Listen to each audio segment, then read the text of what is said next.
एक विश्वासी को परमेश्वर के ऊपर भरोसा रखना चाहिए। किसके ऊपर? एक विश्वासी का भरोसा हमेशा परमेश्वर के ऊपर होना चाहिए, क्योंकि जब हम इस संसार में जीवन जीते हैं तो बहुत सारी दिक्कतें, बहुत सारी चुनौतियां, बहुत सारी प्रॉब्लम्स हमारे जीवन में आती हैं। और जब ये प्रॉब्लम्स आते हैं तो हम लोग कई बार मनुष्य की ओर दृष्टि करते हैं। जब हमारे जीवन में कोई प्रॉब्लम आता है तो हमारी दृष्टि कहां जाती है? सबसे पहले, कई बार, बहुत सारे लोगों का नहीं लेकिन कुछ लोगों का दृष्टि हमेशा इंसानों के ऊपर टिकी रहती है कि ये मेरी सहायता करेगा, ये मेरी मदद करेगा। लेकिन बाइबल हमें बताती है कि जो परमेश्वर पे विश्वास कर रखेगा उसके जीवन में प्रभु अच्छे रीति से मार्ग निकाल देता। हालेलुया। हम जिस मनुष्य पे विश्वास करते हैं, जिस पर भरोसा करते हैं, कई बार एकदम सही समय पर वो मना कर देता है। हालेलुया। हमें पूरे समय वो डांडस देता रहेगा, चिंता मत करो, मैं तुम्हारे साथ हूं, चिंता मत करो, मैं संभाल लूंगा। लेकिन जैसे ही सही समय आएगा मदद मांगने का, मदद लेने का, उस समय वो व्यक्ति कहेगा मेरे बस में नहीं है। इसीलिए वचन कहता है कि जो विश्वासी लोग हैं उसको किसके ऊपर भरोसा रखना चाहिए? परमेश्वर के ऊपर। शायद परमेश्वर का शब्द आपको सुनाई ना दे, जब आप मुसीबत में होंगे तो हो सकता है परमेश्वर नहीं कह रहा होगा आपसे कि चिंता मत कर, मैं तेरे पास हूं, क्योंकि आप शब्द नहीं सुन पा रहे हो। लेकिन बाइबल में लिखा है कि जो यहोवा के डरवैये हैं उस पर यहोवा की करुणा सदा के लिए बनी रहती है। इसीलिए आज हमारा जो विषय है जिस पर हम चर्चा करेंगे वो यही है कि विश्वासियों का भरोसा परमेश्वर के ऊपर होना चाहिए। किसके ऊपर होना चाहिए? परमेश्वर के ऊपर। एक वचन निकालिएगा, नीति वचन, और उसके 3 अध्याय और उसका 5 और 6 आयत हम लोग पढ़ेंगे। नीति वचन 3 अध्याय उसके 5 और 6 को पढ़ेंगे। यहां पर इस प्रकार से लिखा है, तू अपनी समझ का सहारा ना लेना, वरन संपूर्ण मन से यहोवा पर भरोसा रखना। हालेलुया।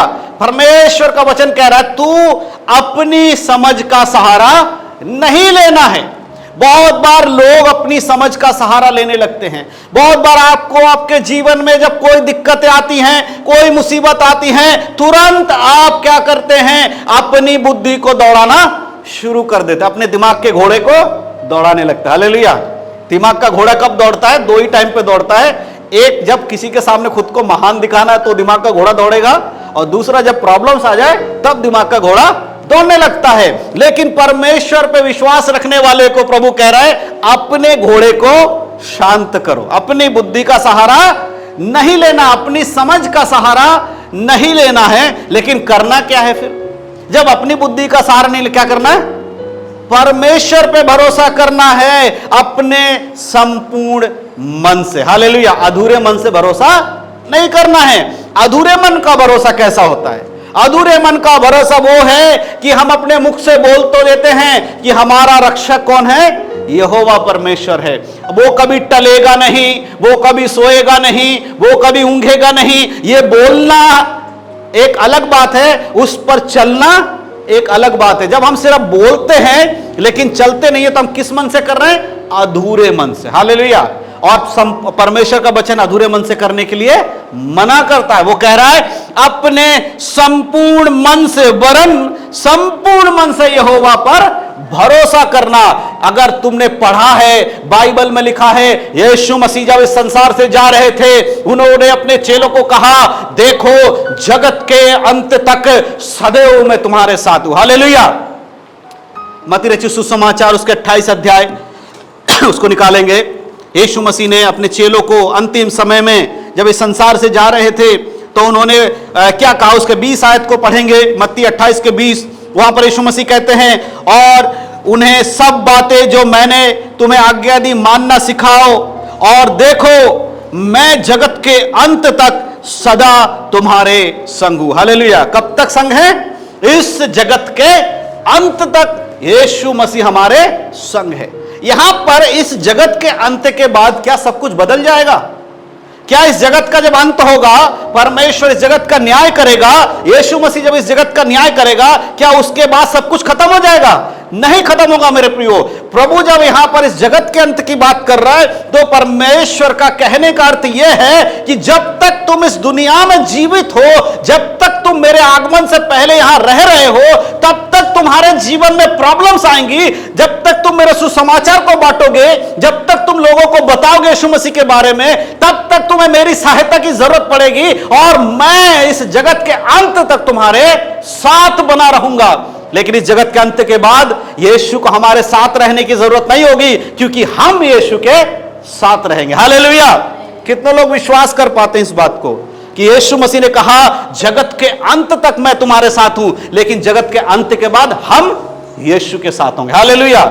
इसलिए प्रभु का वचन कहता है अपने संपूर्ण मन से यहोवा पर भरोसा रखो। और जब भरोसा रखने की बात आती है तो कई बार हमारे जीवन में प्रॉब्लम्स आने के बाद तो हम भरोसा रखते हैं, लेकिन कुछ करने के बाद कुछ गड़बड़ हो गया तो हम प्रभु को पुकारते हैं, परमेश्वर मेरे जीवन में ये प्रॉब्लम हो गई, हे परमेश्वर मेरा ये डिसीजन गलत हो गया। लेकिन प्रभु कहता है जब तुम डिसीजन लेते हो उस समय तुम्हें परमेश्वर की आज्ञा समझनी जरूरी है। उसके 6 आयत को नीति वचन 3:6 में लिखा है, उसी को स्मरण करके सब काम करना, वह तेरे लिए सीधा मार्ग निकालेगा। हालेलुया। जब दिक्कतें आ गई, प्रॉब्लम्स आ गई, तब आप परमेश्वर के पास आए हो। जब दिक्कत आपके जीवन में बढ़ गया, कोई रास्ता दिखाई नहीं दे रहा है, तब याद आ रहा है कि परमेश्वर ने कहा अपनी समझ का सहारा नहीं लेना। लेकिन प्रभु यह भी कहता है कि जो भी काम करते हो उसको स्मरण करके करो, वो तुम्हारे लिए सीधा मार्ग निकालेगा। हालेलुया। इसीलिए परमेश्वर ने कहा अपनी बुद्धि का सहारा नहीं लेना है। जब हम अपनी बुद्धि का सहारा लेते हैं तो हमारे मार्ग हमेशा गलत होता है। जिस समय हमने वो डिसीजन लिया उस समय हमें लगता सब बढ़िया है, लेकिन धीरे धीरे जब चलते हुए जाएंगे तो आगे चलकर हमारा वो मार्ग गलत हो जाएगा। इसीलिए जब भी कोई डिसीजन लेना है, चाहे वो शादी के बारे में हो, चाहे वो बिजनेस के बारे में हो, चाहे वो मिनिस्ट्री के बारे में हो, चाहे वो चर्च कलीसिया की अगुवाई के बारे में हो, किसी भी जीवन में पढ़ाई लिखाई के बारे में हो, कोई भी नौकरी के बारे में हो, हर चीज में प्रभु कहता है अपनी बुद्धि का सहारा मत लेना, परंतु अपने संपूर्ण मन से उस पर भरोसा रखना और भरोसा रखते हुए ईश्वर को, परमेश्वर को स्मरण करके कि हे परमेश्वर आपके वचन के अनुसार मेरा विश्वास आपके ऊपर है, इसीलिए अब मैं ये डिसीजन लेने वाला हूं। अब मैं चाहता हूं कि मेरे शादी होने वाला है, मुझे एक उत्तम जीवन साथी आप देना। परमेश्वर मैं चाहता हूं एक अच्छी नौकरी मुझे मिले, मुझे ऐसी नौकरी मिले जहां पर परमेश्वर मैं आपकी महिमा भी कर सकूं। मुझे ऐसा घर मिले परमेश्वर जिस घर में जब मैं शादी के बाद जाऊंगी तो प्रभु वो घर आपकी महिमा के लिए। ऐसे जीवन के हर एक डिसीजन में परमेश्वर के सामने प्रार्थना करके जब हम प्रभु के साथ रख के उस विषय को चलते हैं तो परमेश्वर हमारे लिए कैसा मार्ग निकालता है? सीधा मार्ग निकालता है। हालेलुया। इसीलिए 6 आयत में कहता है उसी को स्मरण करके सारे काम करना। हालेलुया। जब हम मनुष्य पे विश्वास करते हैं, मनुष्य पे भरोसा करते हैं, तो मनुष्य हमारे लिए कई बार हमारे रास्ते में आने के बाद, हमारे साथ चलने के बाद हमारा साथ छोड़कर चले जाते हैं। लेकिन परमेश्वर का वचन हमें हमेशा स्थिर करता है और हमें यह सहारा और भरोसा देता है कि वो हमें कभी नहीं त्यागेगा। इर्मिया की किताब और उसका हम निकालेंगे 17 अध्याय, इर्मिया उसका 17 अध्याय 17 और वचन हम पढ़ेंगे 5 से लेके, कुछ वचनों को मैं आपको पढ़कर सुनाता हूं और हम उस पर चर्चा करेंगे। परमेश्वर का वचन यहां पर मनुष्य पर भरोसा रखने के बारे में लिखा है। इर्मिया 17 अध्याय के 5 में इस प्रकार लिखा है, यहोवा यूं कहता है, शापित है वो पुरुष जो मनुष्य पर भरोसा रखता और उसका सहारा लेता है, जिसका मन यहोवा से भटक जाता। हालेलुया। जो व्यक्ति यीशु मसीह पर विश्वास करने के बाद भरोसा रखता इंसान पे है, वो क्या है? इर्मिया कह रहा है, इर्मिया भविष्यवक्ता कह रहा है, श्रापित है वो व्यक्ति। हालेलुया। कई बार प्रभु पर भरोसा रखने की बजाय जब आप इंसानों के ऊपर दृष्टि करते हैं तो आपके ऊपर एक श्राप आ जाता है। वचन के अनुसार परमेश्वर कह रहा है वो श्रापित व्यक्ति हो जाता है, क्योंकि वो मुंह से तो परमेश्वर को अंगीकार कर चुका है लेकिन भरोसा परमेश्वर पे नहीं करता है, मनुष्य पे भरोसा करता है। इसलिए इर्मिया कहता है श्रापित है वो मनुष्य, वो पुरुष जो एक मनुष्य के ऊपर भरोसा रखता है और उसका सहारा लेने की कोशिश करता है, ऐसा मनुष्य भटक गया। हालेलुया। और 6 आयत में जब हम पढ़ेंगे, उसके 6 से लेके मैं 8 तक आपके लिए पढ़ूंगा, ध्यान से सुनिएगा। लिखा है, वह निर्जल देश में अधमरे पेड़ के समान होगा और कभी भलाई ना देखेगा। वह निर्जल और निर्लज और निर्जल तथा लोछाई भूमि पर बसेगा। धन्य है वह पुरुष, अब इसके आगे प्रभु कहता है, देखो, धन्य है वह पुरुष जो यहोवा पर भरोसा रखता है। जो मनुष्य पर भरोसा रखता है उसके जीवन में प्रॉब्लम्स आ रही हैं, लेकिन जो यहोवा पे भरोसा रखता है, जिसका परमेश्वर को अपना जिसने परमेश्वर को अपना आधार माना हो, वह उस वृक्ष के समान होगा जो नदी के किनारे लगाया हो और उसकी जड़ें जल के पास फैली हो। जब धूप होगी तब उसको ना लगेगी, उसके पत्ते हरे रहेंगे और उस सूखे वर्ष में भी उनके विषय में कुछ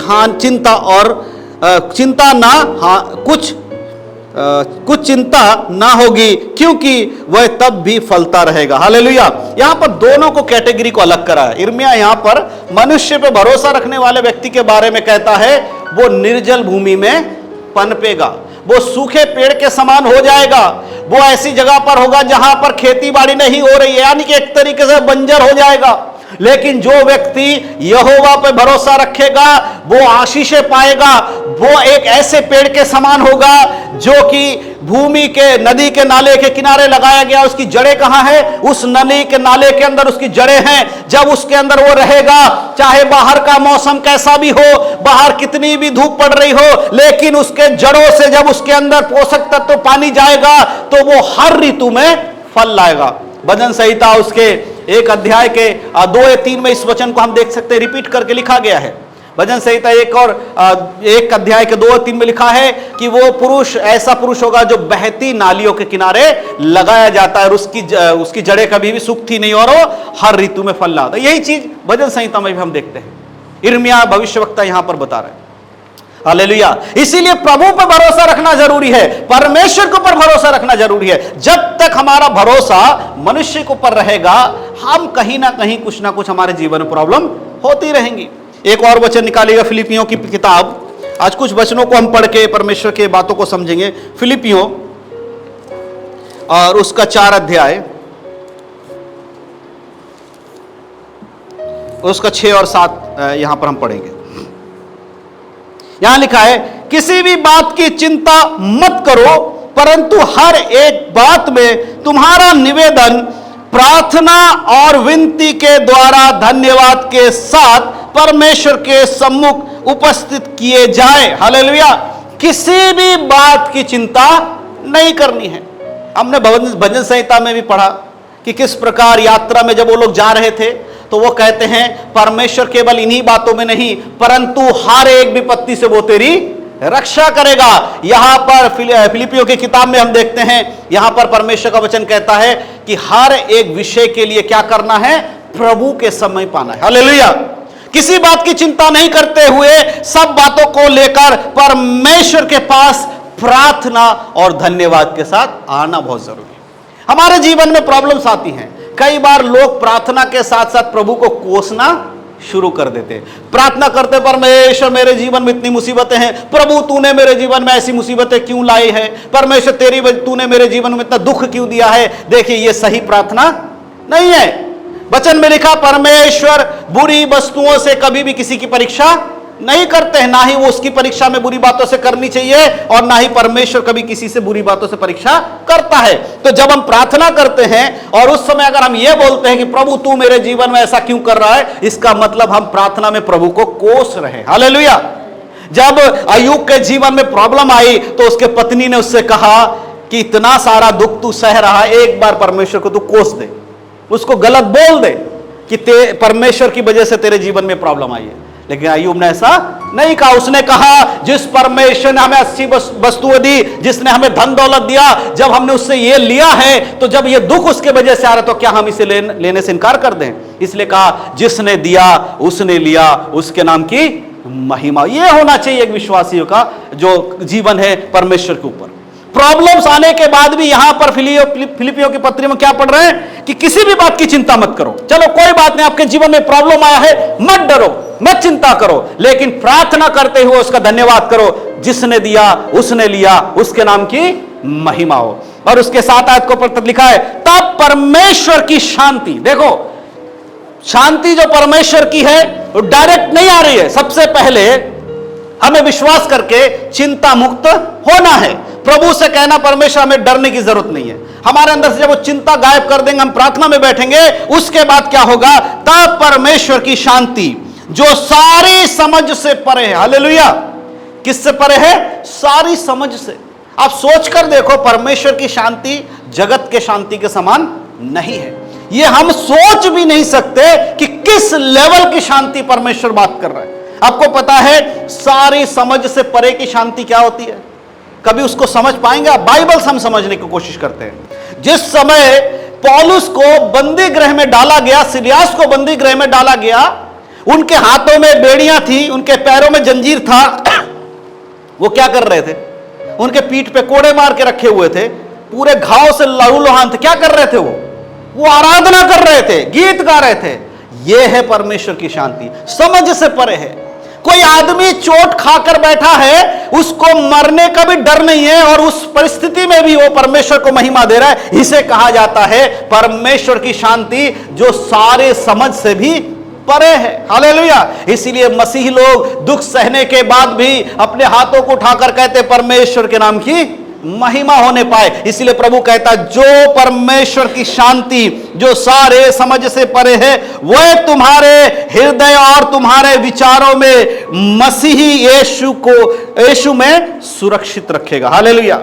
परमेश्वर की शांति हमें केवल एक ढांढस नहीं देता है, परंतु परमेश्वर मसीह में बनाए रखने में मदद करता है। हालेलुया। यीशु में बने रहने के लिए प्रभु की शांति का होना बहुत जरूरी है। जब हमारे जीवन में परमेश्वर की शांति नहीं होती है तो हम यीशु मसीह में बने नहीं रह पाते, क्योंकि हम डर जाते हैं, घबरा जाते, अब क्या होगा, अब कैसे होगा। लेकिन जब आप इस बात को समझ जाओगे, उसकी शांति जब आपके जीवन में आएगी, तब आप पतरस के समान खड़े होकर, जो पतरस एक समय में यीशु मसीह के सामने खड़े होकर कहता था मैं यीशु मसीह को नहीं जानता हूं, जब उसने परमेश्वर की शांति को पाया, उसके बाद वही पतरस जहां 4 लोगों के सामने यीशु मसीह को इनकार कर रहा था, वो हजारों लोगों के सामने खड़े होकर कहता है जिस परमेश्वर को तुमने मार डाला, हालेलुया, जिस यीशु मसीह को तुमने मार डाला, उस यीशु मसीह के नाम से मैं तुम्हारे पास आया। हालेलुया। जिस समय यीशु उसके सामने था, उसने 4 कदम की दूरी पर यीशु से कहा मैं इसको नहीं जानता, मैंने इसको नहीं देखा। लेकिन जब उसके अंदर परमेश्वर की शांति आई, पवित्र आत्मा आया, उसके बाद वो ही पतरस हजारों लोगों के सामने खड़े होकर कहता है जिस यीशु को तुमने मार डाला मैं उसके बारे में तुम्हें बताने आया हूं। हालेलुया। इसे कहा जाता है परमेश्वर की शांति। जब वो आपके अंदर आता है, आपके जीवन में कितनी भी प्रॉब्लम्स आए, आप विचार करते रहो, लेकिन आपको एक शांति है कि हाँ ये प्रॉब्लम हटेगा। हालेलुया। ये मुसीबतें मेरे जीवन से हट जाएंगी। इसीलिए परमेश्वर का वचन फिलिपियों में इस प्रकार कहता है परमेश्वर तब शांति जो समझ से भी परे है तुम्हारे हृदय में देगा, और वो तुम्हारे विचारों को मसीह यीशु में सुरक्षित रखेगा। हमें मसीह यीशु से हटने की इजाजत नहीं है, उसके साथ बने रहना है। लेकिन जब तक हम शांति नहीं पाएंगे, तब तक वो चीजें हमारे जीवन से नहीं जाने वाली। हालेलुया। और इसमें बहुत सारी बातें हैं। प्रभु यीशु मसीह में स्थिर बने रहने के लिए उसकी शांति की हमें आवश्यकता है। जब हम धन्यवाद के साथ प्रार्थना के भाव में आते हैं ना, प्रॉब्लम्स के समय, मुसीबत के समय में भी अगर हम प्रभु के पास आकर प्रार्थना कर रहे हैं और हम उसको धन्यवाद दे रहे हैं, तब हमारे अंदर एक भाव उत्पन्न होता है, और वही भाव हमें एक शांति प्रदान करता है। जब तक हमारे अंदर परमेश्वर के प्रति धन्यवादित भाव नहीं है ना, तब तक हम उसकी शांति प्राप्त नहीं कर सकते। शांति बोलने से नहीं दिखाई देती, हमारे अंदर आना चाहिए, धन्यवाद का भाव होना चाहिए। किसी भी परिस्थिति में हमें प्रभु को धन्यवाद देना नहीं छोड़ना है। हालेलुया। तब वो शांति हमें स्थिर करती है और यीशु मसीह में हमें सुरक्षित अनुभव कराती है। जब तक परमेश्वर की शांति नहीं होगी, हम यीशु मसीह में सुरक्षित हमें अनुभव नहीं होगा। लेकिन जैसे ही प्रभु की शांति हमारे अंदर आएगा, तब अगर शत्रु हमारे सामने खड़े होकर भी हमारे प्राणों को भी ले लेगा, तो भी हम मसीह यीशु में अपने आप को सुरक्षित महसूस करते हैं। हालेलुया। आइए हम अपने आंखों को बंद करें, हम प्रार्थना करेंगे। Hallelujah, hallelujah. सर्वशक्तिमान पिता परमेश्वर, धन्यवाद करते फिर से प्रभु आज के इस वचन के लिए जो आपने हमें दिया प्रभु। जिस प्रकार परमेश्वर हमने देखा प्रभु, किस प्रकार से आपका वचन हमें सिखाता है कि जब तक हम यहोवा पर भरोसा नहीं रखेंगे उसकी शांति को प्राप्त नहीं कर पाएंगे। प्रभु मैं हर एक विश्वासियों के लिए, आज के वचन सुनने वाले सभी के लिए प्रार्थना करता हूं यीशु मसीह के नाम से प्रभु, आप उन्हें अपने शांति से भरे, अपने सामर्थ्य से भरे, आपके बल से भरे प्रभु जी, आपके विश्वास से भरे, ताकि पिता परमेश्वर जब उनके जीवन में कोई भी मुसीबत आए, कोई भी दिक्कत आए, उस समय वो अपने आंखों को आपकी ओर लगाने पाए परमेश्वर, आप पे विश्वास करने पाए। प्रभु जी आज के वचन सुनने वाले लोग आशीषित हो प्रभु, आपके वचन में चलने के लिए प्रभु हम सबकी सहायता और मदद करें। धन्यवाद करते हैं प्रभु आज का वचन देने के लिए। सारा आदर महिमा आपको देते इस प्रार्थना विनती का उद्धार करता आपके प्रिय पुत्र यीशु के धन्य नाम से मांगते हैं, आमीन, आमीन।